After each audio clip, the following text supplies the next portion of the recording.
What's up? Twitch.tv/PokemonABL. My name is CurseShaka, your host for Primetime Week 3, and I'm here with none other than PerkHaze. I'm Perk. Hey, what's up? What's going on, guys? Welcome to the stream. Hopefully you guys are having a wonderful day. We're happy to have you for another week of Primetime. Yes.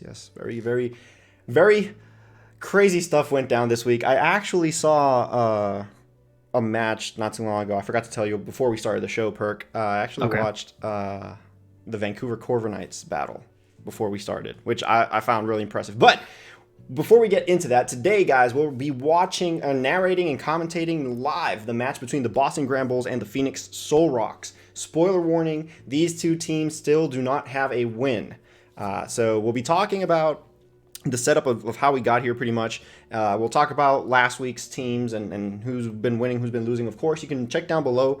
You'll see the actual divisions being updated. They're scrolling on your screen right now. It shows you who's won, who's lost. And if you guys want to check out the stats yourselves, you guys can do !stats, I believe. So basically, I think we have commands now. If we don't, we'll fix it, but we should have commands now. So !stats pulls up the stats for you. You could do !Twitter, !YouTube, !battles. Battles will pull up the playlist for all the battles. YouTube will pull up YouTube, Twitter, obviously. And then I believe !merch pulls up the merch store for the PokemonABL, and that is the best way for you to directly support the ABL. All those like funds and those t-shirts that are sold are going straight back into prizes for the coaches. If you guys don't know, there is a weekly prize for coaches here, and we will be crowning a Power Plays winner today as well. We'll be talking about that in just a bit. But Perk, before we dive in with all that crazy introduction stuff, how's your day been? Yeah, it's been pretty good, man. Just excited to see this match, honestly, because like you said earlier, neither one of these teams has a win yet. And I'm excited to see one of them get one today. I think that's going to be really cool. Yeah, indeed. How about you? How's your day been? My day's been great, man. Just got back from Dallas. There's a few of the coaches that were over at Dallas Regionals. 3 of them competing, actually, myself included. Doing very well. Obviously, there's so many competitors out there. I don't think any of us made cuts. But it was great to see some ABL support down there, and a lot of competitors down there as well. A lot of cool tactics, cool techniques, and a lot of learning going on down there. Going on down there. But before we go into anything else, I do want to talk about the results of last week's battles, right? So week 2. So basically, I'm going to pull up a document right here. You guys can't see it. You do have it scrolling down, but this is for easier access for myself. Basically, we have the Lansing Leafeons in the Alpha Division being number 1 with a record of 2 wins, 0 losses with a differential of 6. Followed by my own team, the San Juan Frokies, with 2 wins, 0 losses, a differential of 5. The Blackthorn Frogadiers climbing all the way back up. They were, I think, last position week 1. And they're now position 3. 1 win, 1 loss, and only a -2 differential. Cuernavaca Cyndaquils going down 2 positions, going for the 4th position. They're now 1-1 with a -3. The Boston Granbulls and the Phoenix Solrocks holding the bottom 2 positions at 0 and 2 with a -3 differential. So like we were saying, once one of these 2 teams gets a win, they're going to go up. Like, they can't, one of them is probably going to go lower. It just depends. I don't know. You never know. Yeah. But one of them is definitely going to go up, and it's going to be interesting to see which team it's going to be. Moving on to the Beta Division, we have the Miami Dolphins dominating that division. 2 wins, 0 losses, in 11 differential, the highest differential in the whole league as of right now. Yeah. Again, this is just week 2. Crazy. Exactly. It's just week 2, but it's crazy. You have the Manchester Mimikyus rocking in a 2-0. These are a backup coach, last-second backup coach, with a differential of 8. So they're right behind the Miami Dolphins, which is surprising, coming from a new team, and nonetheless, of course, and just a backup coach. So they didn't even draft their team.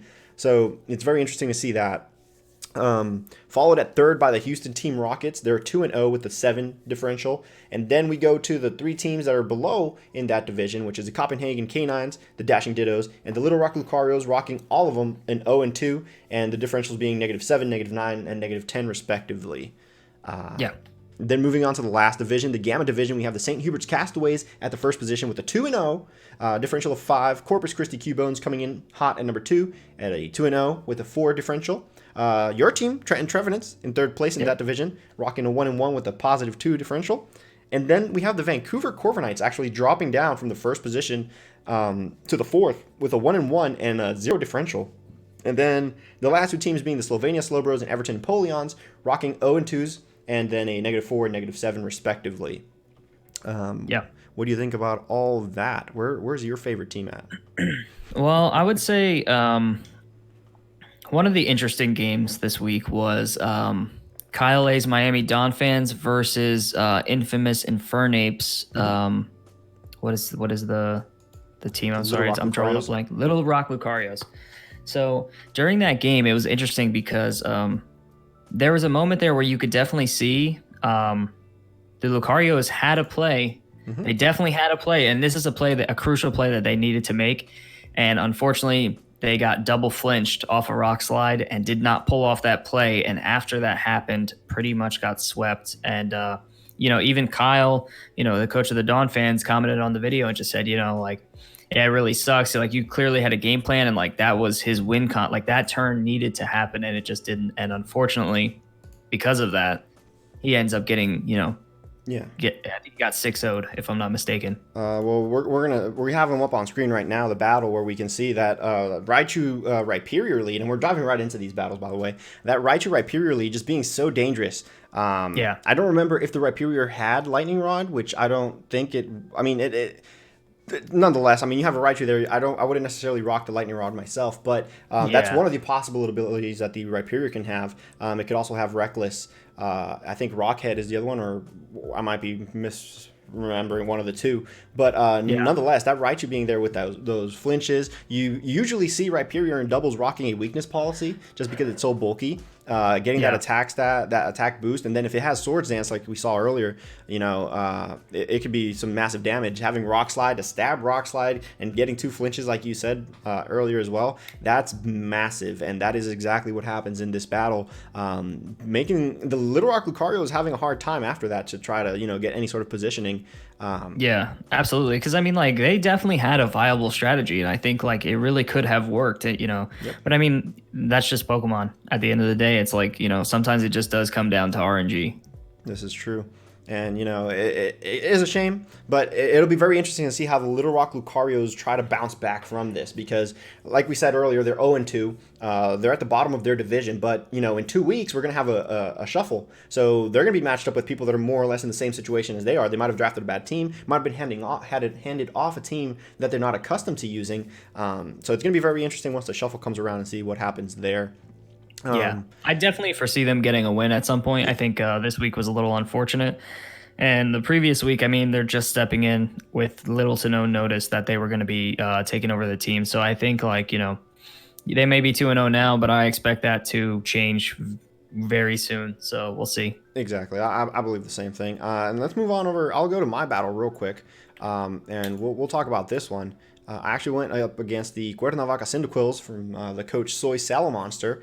And coming into this battle, I knew exactly what I wanted to do. I wanted to try out a strategy that I actually used in Dallas for regionals, and it was a speed swap belly drum Snorlax. So instead of usually using your Snorlax in a Trick Room environment, and then just, getting that belly drum or the Follow Me from Indeedee, then belly drum, and then, whatever you want to do to set up Trick Room, I was basically just using speed swap from Swoobat to Snorlax to make it the fastest mon on the field, and then using belly drum.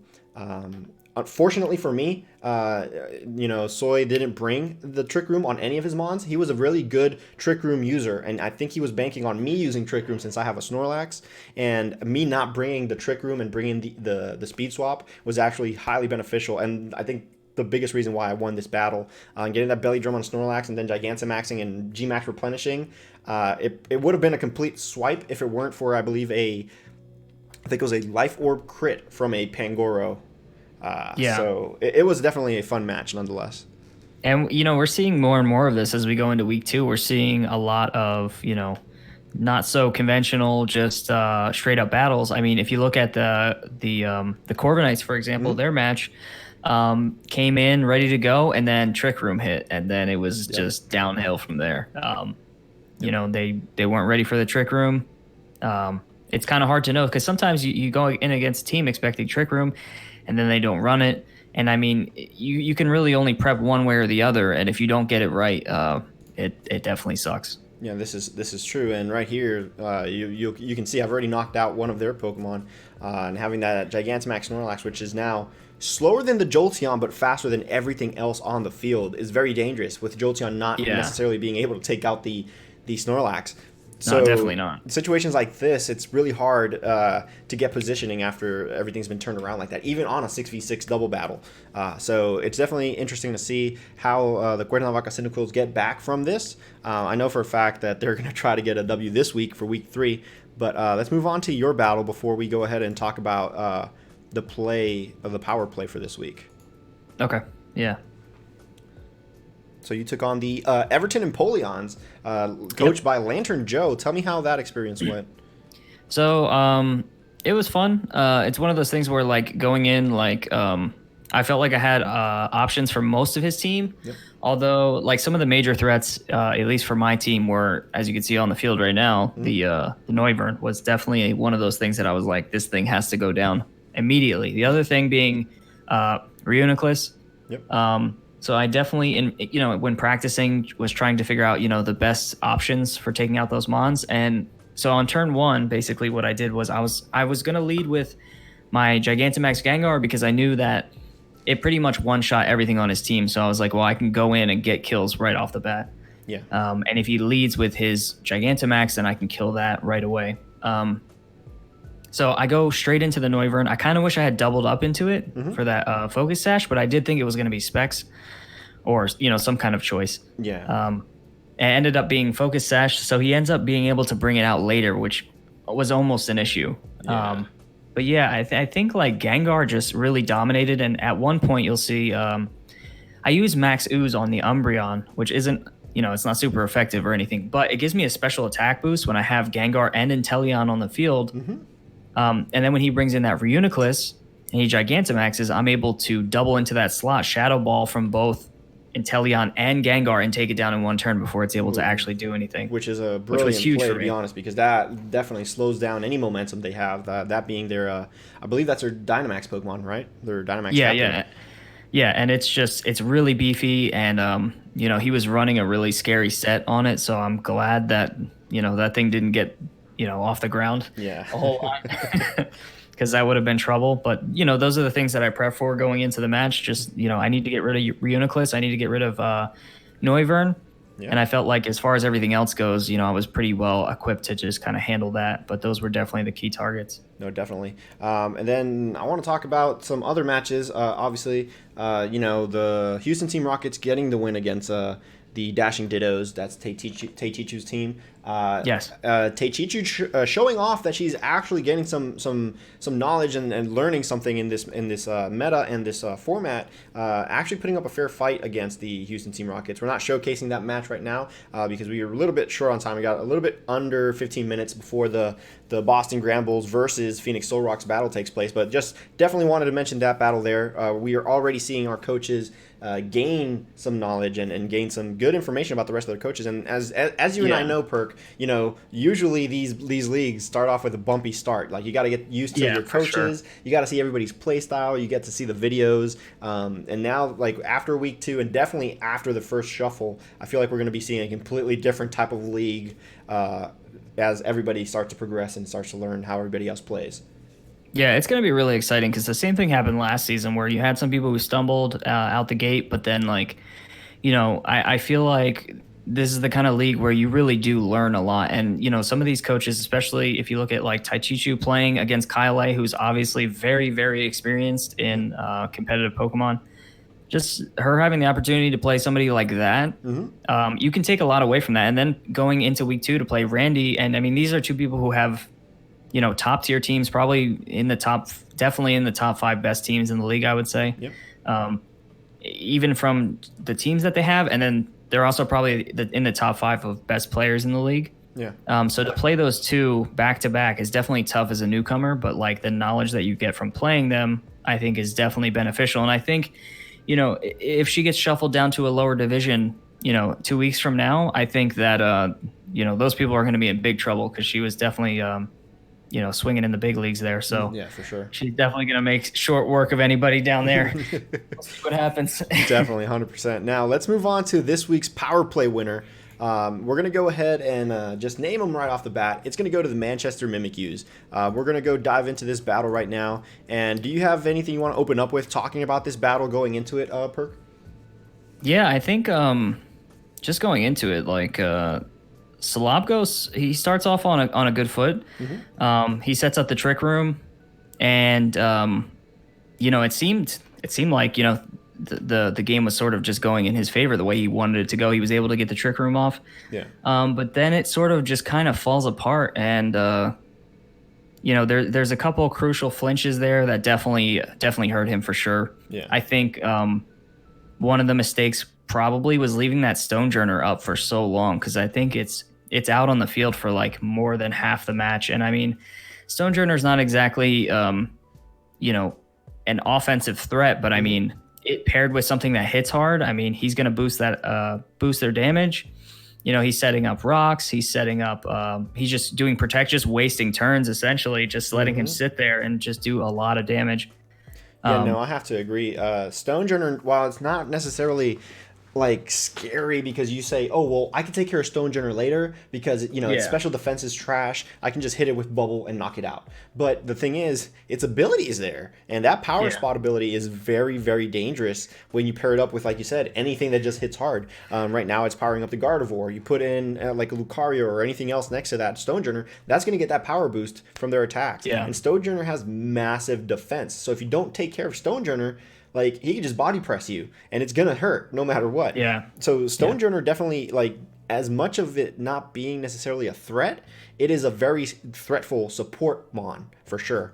And again, like a very strong start from Solrocks getting up the trick room, showing pretty much controlling the field because, you know, once you set up trick room, your team is really slow based on like the two mons on the field right now with the Gastrodon and the Aromatisse, but Stonejourner's slow too. So that's where you start getting into the thing where, well, maybe your target should have been Stonejourner and then maybe focus around everything else on his team. I don't know if necessarily, you know, focusing on everything else would have focusing on the Stonejourner would have helped him with everything else later, but I think it would have helped him a lot more than what not necessarily taking down the Stonejourner early on would have done.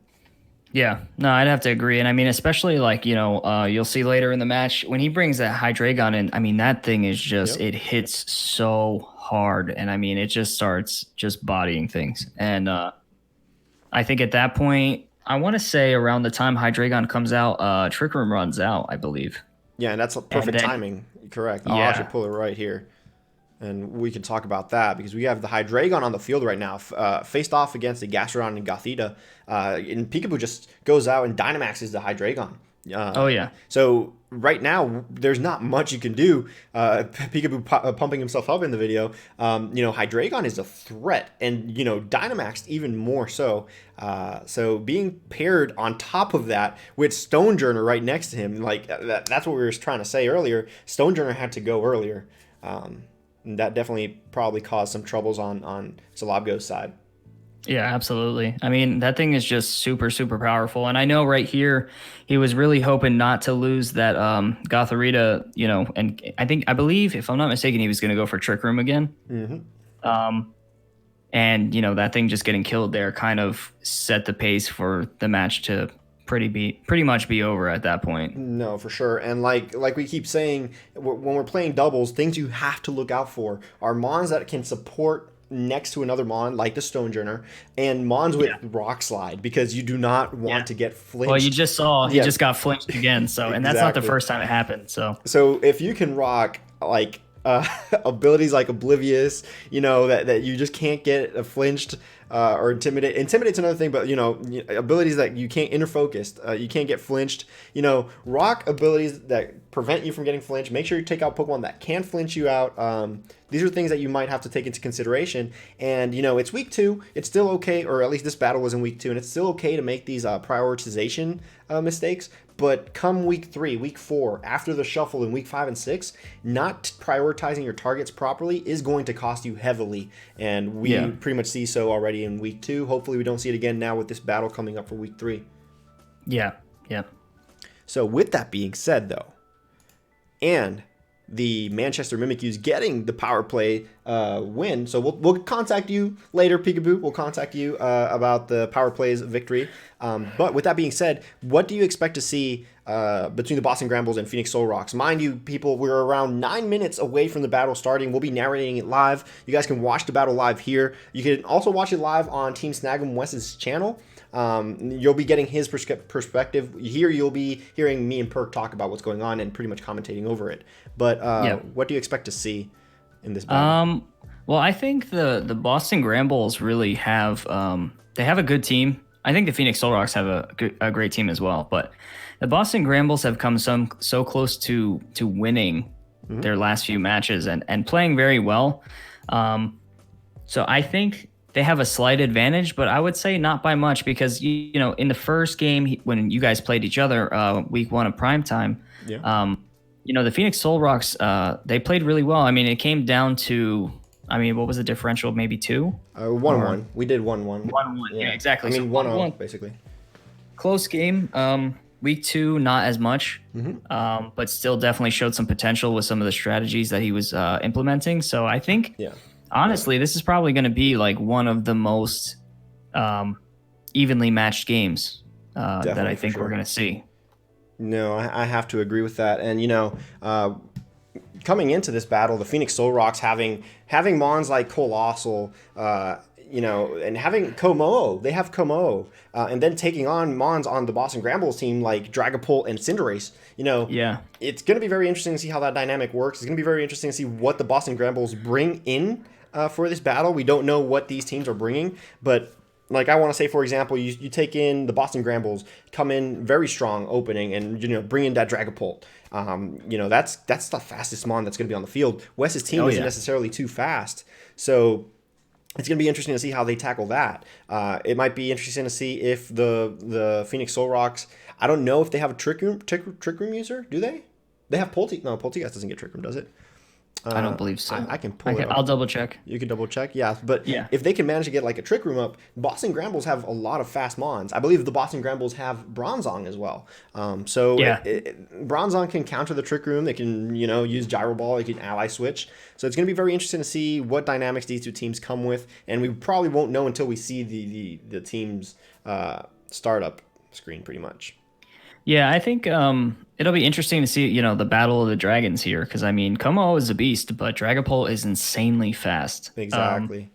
I feel like both teams are they're both likely to bring their dragons, and it'll be interesting to see. The Phoenix Solrocks have yet to utilize Steam Engine, so I'm curious to see if that'll be used this game, because I think I'm probably not the only person who I really want to see it in battle, and we have yet to see it. So I think like if he does decide to utilize that in some way, it'd be interesting to see I think how that could be super cool. Play. Exactly. And then another thing, you could rock, like you said, the Steam Engine, get that weakness policy going with it. You're in for some dangerous problems now at that point. Another thing is, like, if that Dragapult does come out, do the Phoenix Solrocks prioritize the Dragapult? Because if you're caught up in a situation where you're 1v2ing or 1v3ing Pokemon, on the Phoenix Solrocks side, and the Dragapult is up, Dragon Darts will hit you twice at that point, because there's no other Pokemon, so it will hit you twice. So there's things like that the Phoenix Solrocks might have to keep in mind. And, again, like we keep saying, for the first 2, 3, maybe even 4 weeks, prioritization is so important.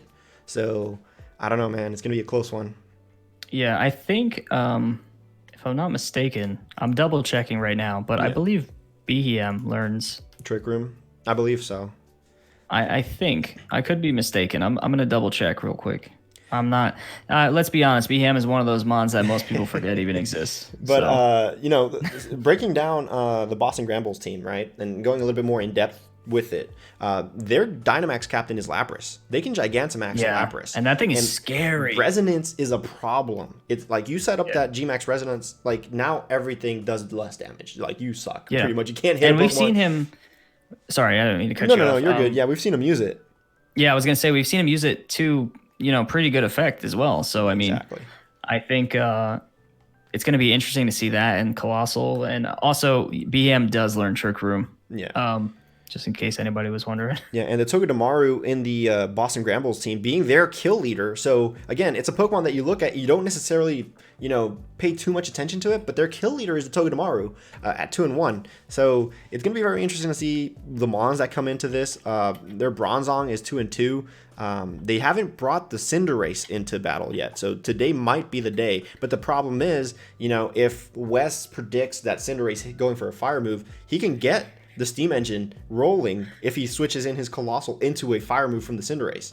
Exactly. So, which I mean, that would be huge for him. That would be a huge read. We're talking, hypothetics here, like what would happen if this happened, of course, right? But the Boston Granbulls having that Hippowdon as well. Hippowdon being a very, very threatful Pokemon if kept unchecked. You know what I mean? Like this thing gets Sandstream, so he can set up his own sand. Yeah. He can pretty much boost his special defense with sand. So it's gonna be interesting. There's Shenotix on the Boston Granbulls team as well. That being one of the Pokemon that can Spore, if I'm not mistaken. I don't know, man. Well, and he's got some abilities here too as well. I mean, he can Rapid Spin. He's got Defog. Things like that. Togedemaru is, like you said, it's a big threat, and which I wouldn't have initially thought, but in double battles, Togedemaru is pretty good.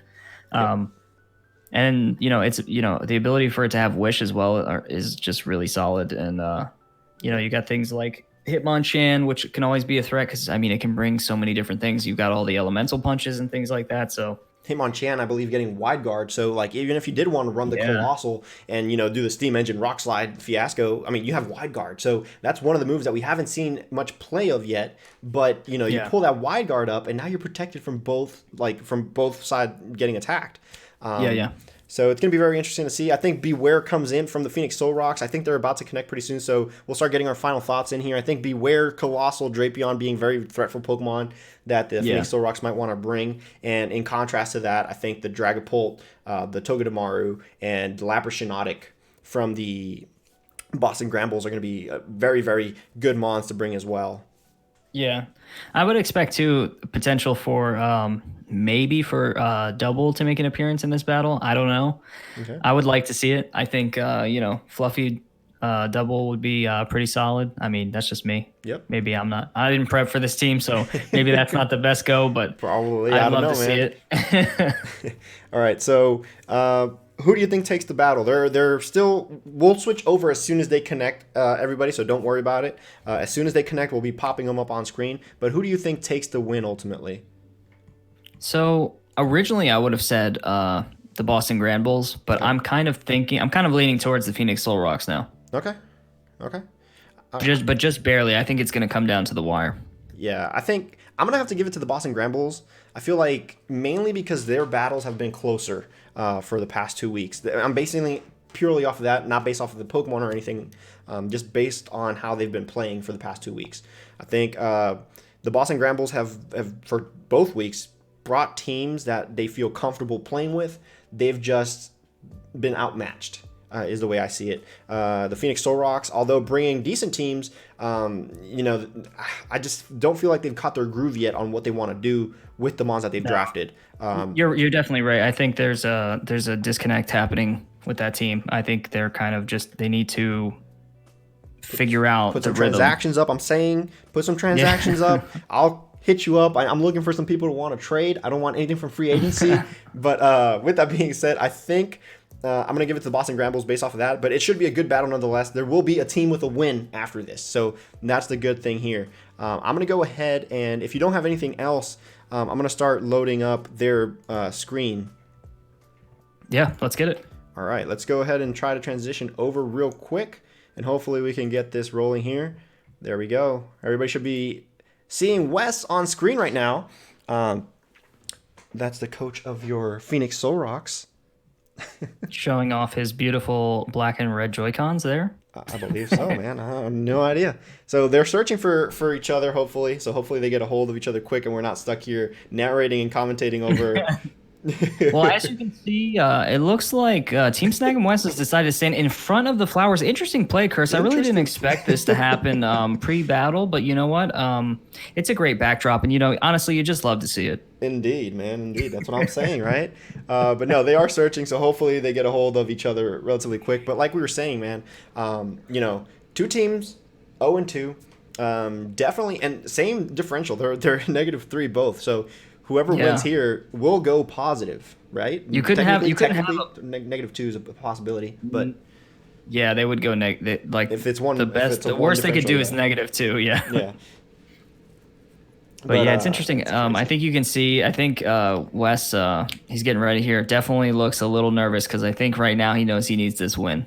I think he does know that, and the thing is, it's not necessarily too bad if you don't get the win here, right? Because we're still early on in the league. It's still week 3 we're going into right now. So like the first dynamic shuffle hasn't happened. That'll happen in another week after. So the week after this one. So like he still has time to take a loss. He could take 2 losses and still come back, and he could stay back in the shuffle, be paired up with people that are relatively in the same win-loss ratio, and then pick back up and shuffle 2 and shuffle 3, try to make his way back up into playoffs. But these losses are going to matter a lot more come that next shuffle when we go into weeks 5 through 9, where you really can't afford to lose too much, because if you get dropped to the bottom, you're not making it up into playoffs. Well, that's the thing too, and I think at least from my perspective, going into week 1, I was feeling really good, not really nervous at all. But I noticed after losing, going into week 2, I was way more nervous. I think because I think most people, when they get into a draft league, they want to get a win. They want to get at least one win. Yeah. So I think the nerves start setting in as losses start to add up, that you really want to get things done. But it looks like we're getting started here. Yeah. Picking on the rules here. It does look like it's going to happen today, actually. So hopefully, I think these trainers are paired correctly, right? I hope so. I guess we'll find out. All right, let's see. So right now, we're going to see that they don't know what rules to pick. There we go. Oh, interesting. Going for the normal double battle rules. Interesting pick there. Interesting pick. I wonder why. All right, so I'm really curious to see what Mons West brought. So hopefully we could get this going. Click participating team, please. May we please check your team, please? Okay, so we did get pretty much everything we said, but there is a Behem. We didn't expect the Behem to come up. So maybe Trick Room? Maybe Trick Room, but it's holding Light Clay, so I think he's trying to set up screens. I saw the Light Clay on it. So it's going to be an interesting dynamic there, probably leading off with the Behem. And I would imagine so. If that's the case, if he's wanting to set up screens, I would imagine. Probably sets up screens and sets up Trick Room. I don't know. Potentially. Protective pads on the Drapion, though. Interesting. I actually don't know what that does. Yeah, a quick Google search will get you there, my friend. All right, so the Boston Granbulls bring in the Dragapult, bring in the Lapras, bring in the Cinderace, and the Shiinotic, like we were talking about. There is also a Bronzong there for that Trick Room control. They also have the Hippowdon, which can pop up the Sandstream. So very, very good team from both parties. Both teams have interesting dynamics going on. I think Wes has more of a solid structure with what he wants to do this time around. Yeah. I can definitely see some strats going in there. So he's nervous. Yeah, he is nervous. So battle is going underway. There it is. All right. So well, good luck to both coaches. Week 3 of the Amateur Battle League starts now with the Phoenix Solrocks and Boston Granbulls. Both teams trying to get a win, get out of this loss drought. He's pointing at the screen. It's taking a bit. Oh, there we go. All right. So we get that lead of Hippowdon Dragapult, instantly getting that weather set up into the field. Behem and Colossal is going to be interesting because here's the thing, that Dragapult can one-shot the Behem, if I'm not mistaken. Most likely. Do you think we'll see a turn 1 Dynamax here? I don't know, because here's the thing. Do you Dynamax too early with the Colossal? But he is hitting that He is hitting. But he the did go for Dynamax, Trick Room. But he did. The Trick Room will prioritize last though. So here's the thing: Yeah. he hits Trick Room, and he has to hope that he lives because I don't think he had Focus Sash on his Behem. So Yeah. it's going to be a tough one because if that Dragapult goes straight into the Behem, I believe it can just one-shot it. Yeah, it probably can. That might have been a mistake. Focus Sash was probably the way to go there, honestly. Especially if your plan is to set up Trick Room and you only have one Trick Room setter on your team, you definitely want to make sure that thing can get the move off. So Exactly. that might have been a misplay. We'll see what happens here. It might, the Boston Granbulls might target a different mon. They might prioritize the Colossal. Again, this is where prioritization comes into play. So we're going to see the Phantom Force from Fantina. So interesting move that actually will allow the oh my goodness, that would allow the Behem to pull off the Trick Room. There is the Earthquake. Okay. So And they both survived. They both survive. Easy survival. There's the weakness policy kicking off on the Colossal, so he's going to get some good damage on whatever he targets. If he targeted the Dragapult, so that's not going to hit. Trick Room does go off, so now the Colossal is actually probably not the fastest because of Hippowdon. Yeah, Hippowdon's actually, Hippowdon's he is the very fastest. He slow. was the last one to move. So it's going to be interesting to see here what we do. Now that Phantom Force, I would have to assume it's going into the Behem slot, but maybe not. I would assume that it does go to Behem, but you never know. He's opting to go for the Reflect. He could have also switched out, predicting, the Phantom Force hitting it, and he could just switch out to Beware, that it just doesn't hit at all. If it was going for the Colossal, though, it's still going to hit no matter what, but this move will be faster because of Trick Room, and it's going to do some good damage with that weakness policy. And that on a Hippowdon is actually really good, not going to lie. Yeah. that was pretty beefy. Now that special defense boost coming in for both mons on west side of the field, and the Reflect coming up for that physical defense. That's going to be big. So he's set up. Surprisingly so, he actually managed to set up, the Rock Slide being avoided by the Pokemon that matters. So that's going to be interesting. There is the Phantom Force on the Behem, knocking it out. A quick switch would have prevented that from actually even happening. But honestly, I think it was worth it. Honestly, getting those screens up. I think with the light clay effect though as well, so it's going to be a prolonged reflect screen. Unless if Boston Granbulls have Brick Break or something to take care of those screens, potentially even a court change from the Cinderace. So I would imagine he's going to go. Yeah, probably Beware. Okay. That seems like the best option to me. So Beware coming in from Wes's side of the field. The Phoenix Solrocks behind. They're 5v6 right now. Kaiba coming in, opting to attack the Fantina. He is faster, so he can go and hit the Dragapult if he chooses to do so. Still being under Trick Room. Now, I'd have to guess he's going to swap out his Dragapult here because right now he's just at a super disadvantage. Yeah, that is an option, but what does he switch it into? Whatever's going to come in, he's going to take a +2 move. There's a Protect. This will hit through the Protect, though, but at +2, I don't know if it's going to be enough to knock out. Maybe not. I'm going to say probably not, but... I mean, it is... No, probably not. Definitely not. So, Volcanith hitting... How many turns was that? 2 turns of Dynamax so far? 3? No, 3. This is his last turn. And he sets up rocks as well, I believe. Yes, it does. So that was his last turn of Dynamax for the Phoenix Solrocks. So now they have to keep in mind that the Boston Granbulls still have their Gigantamax mon, which is the Lapras. Yeah. It's going to be really interesting here to see what the Phoenix Solrocks decide to do. Despite them setting up, the Boston Granbulls still have domination over the field. The Dragapult not going anywhere. The Hippowdon setting up that weather and, just recovering health, really, because it's still not taking too much of a hit. Well, and that's the thing is, if you look at it, all things said and done, after 3 turns, his initial mons are still on the field. Mm-hmm. It's been... And after wasting a Dynamax, or I wouldn't say wasting necessarily, but after using a Dynamax to still have the 2 same mons on the field, it's definitely not a good sign. Yeah, I feel like I would still say kind of wasted because you didn't knock anything out. You didn't really do anything other than set up the Volcanith, and that'll go away once those Pokemon faint, if I'm not mistaken. So... it's going to be interesting to see what happens here. I think the Boston Granbulls still have control over this. It's going to be a tough situation for the Phoenix Solrocks. So it'll be interesting to see how they move from this. Well, and the other thing, too, is the longer these things stay out on the field, I mean, he's just wasting turns of Trick Room at this point. This is correct. Yep. And when that thing runs out, he doesn't have an option to bring it back out because Behem is gone now. So he does not have a Trick Room user. Big problem. This is true. So there's a protect from the Dragapult. Dragapult knowing that it just has to stall out that Trick Room, like we were just saying. You know, once that Dragapult stalls out the Trick Room, I think it's gonna have free reigns to do anything it really wants to, whether that be Phantom And Force, you know, hit any sort of other move that it might have at its disposal. yeah, and he really needed that flinch right there, and it's just not going to happen. No, it did not happen at all. That Earthquake coming in, and it's going to be some good damage on Kaiba. Kaiba hanging on. Ooh. Oh my goodness.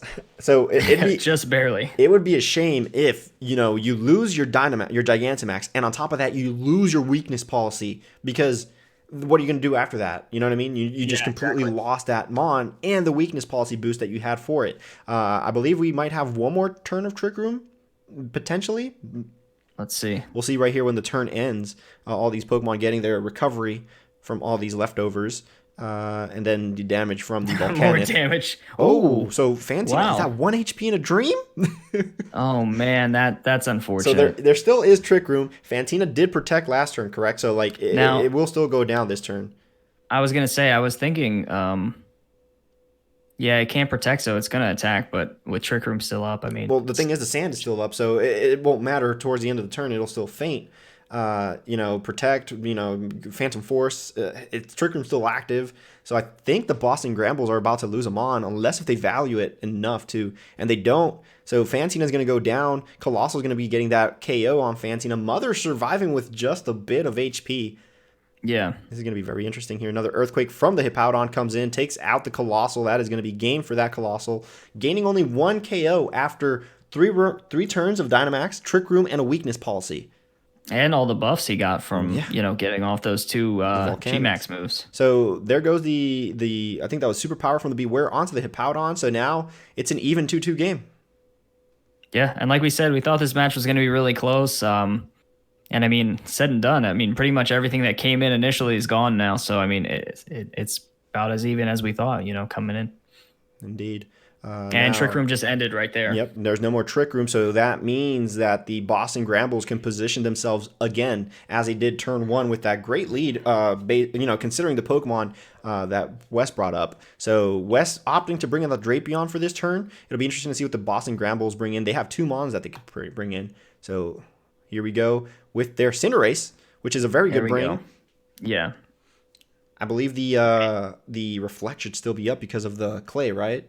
The light clay. And the Bronzong, yeah. Well, I mean, with that Colossal gone, I mean, that was a pretty big threat for Cinderace, and I mean, indeed, now he doesn't have that anymore. So Cinderace is a big threat. It's really fast. It hits hard. I mean, I would be concerned if I was Wes right now. No, definitely. And Wes opting to go for the Rock Slide knockoff. So Rock Slide going to be able to hit both Pokemon, and then the knockoff from the Drapion, focusing on the Bronzong, hopefully trying to knock out whatever item it may be holding.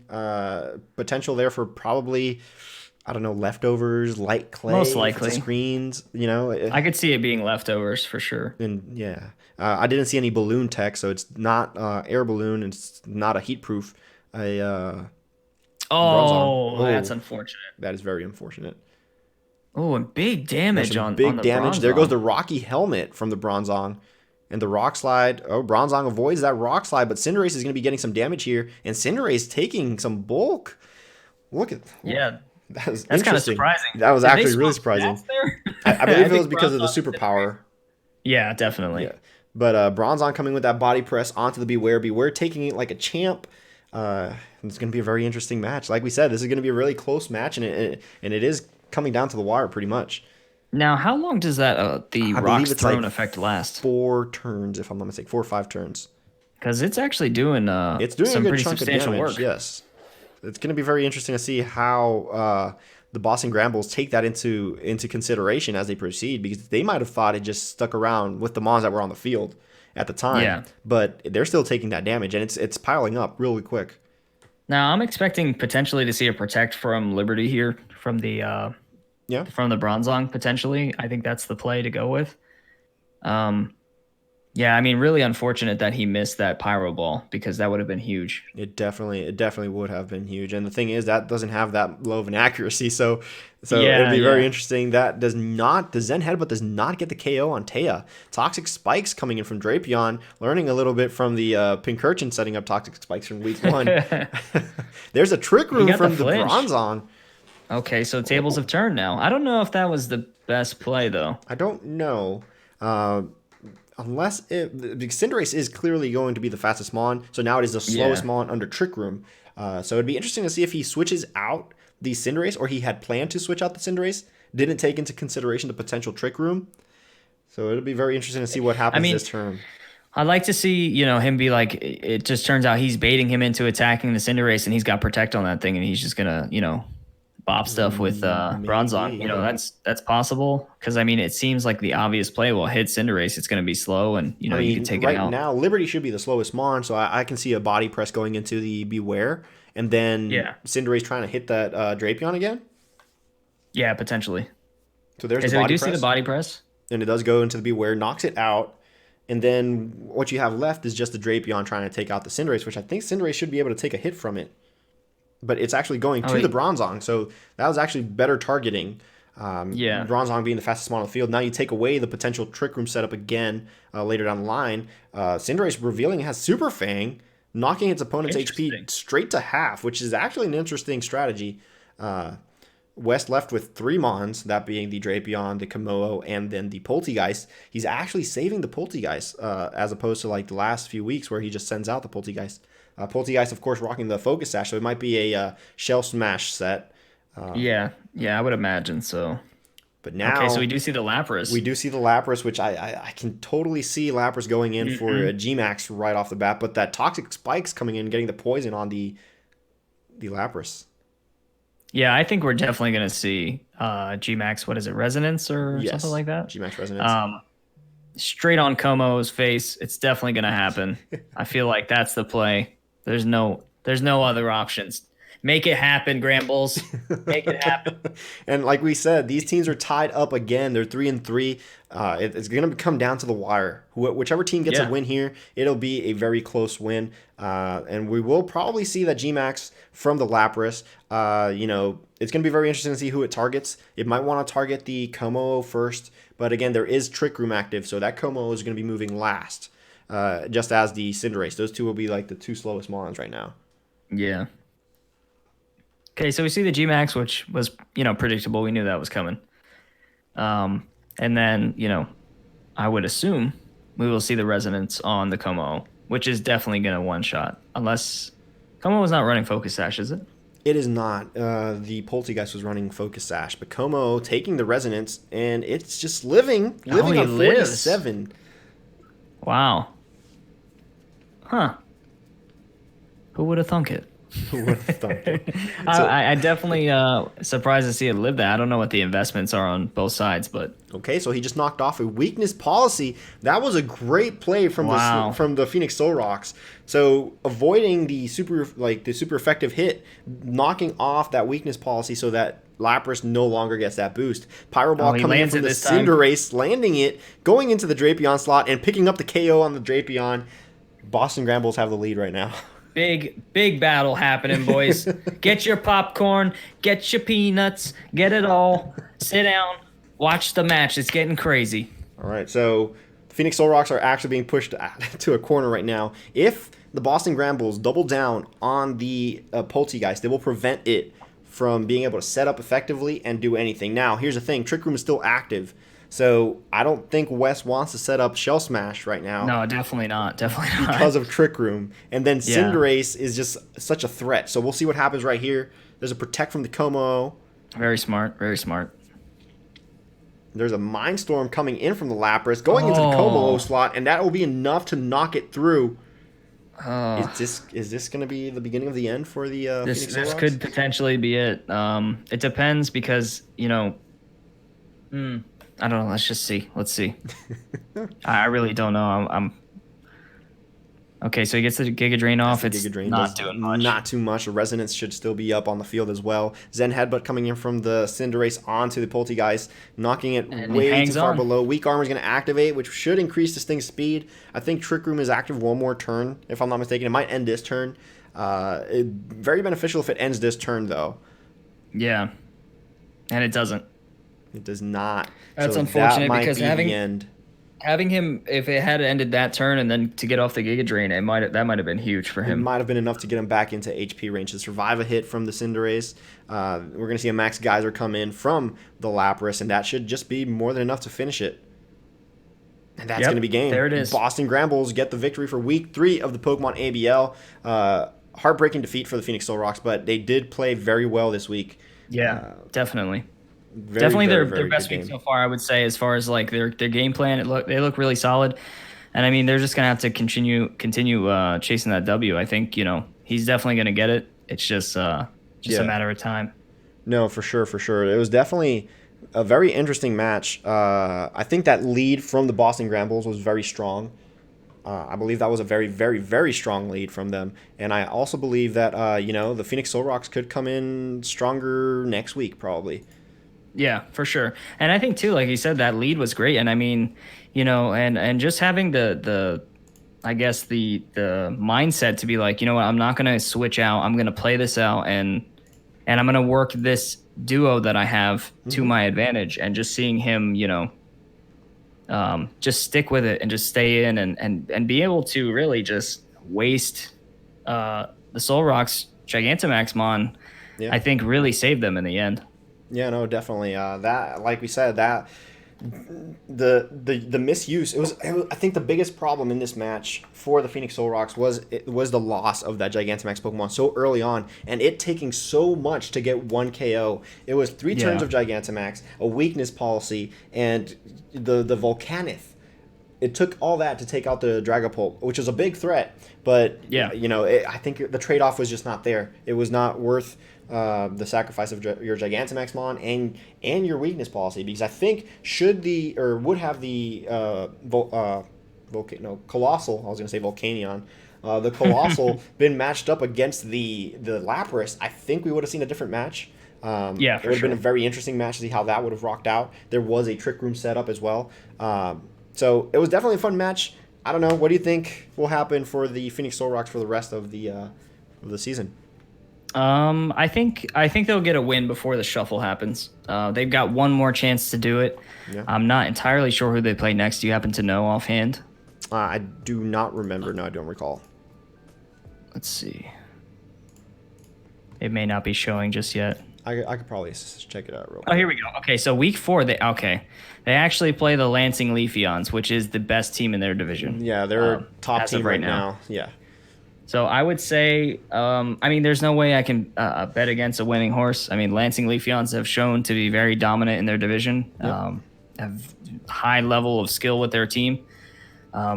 So I think, if he wants to get a win before the shuffle, he's going to have to bring it, because the Lansing Leafeons definitely will show up, and they're going to play good. For sure. Well, I don't know, man. That was a great battle from both coaches. If you guys are interested in more ABL battles, you guys can do !battles. That'll pop up all the battles for the ABL as of week 1 and 2. It's a playlist of battles, and you guys will support each and every single one of the coaches directly by going to that playlist. This video will be going up on YouTube between the next 2 days on the PokemonABL YouTube channel, and then the battles for week 3 will be going up between Saturday and Sunday on the coaches' channels respectively. Thank you guys again so much for watching. Remember, head to the YouTube, like the YouTube, subscribe to the YouTube, follow the Twitter. Show your support to the league. Without you guys, there would be no league. So again, we want to appreciate and thank you guys so much for watching. Do you have anything to say for everybody watching, Perk? Well, thank you guys so much for joining us. It's been a pleasure commentating for you guys, and hopefully you guys enjoyed it. And we hope to see you back next week. Awesome. And with that being said, thank you guys again so much for watching. We'll let you guys go, and we'll see you guys next week for week 4 of the ABL.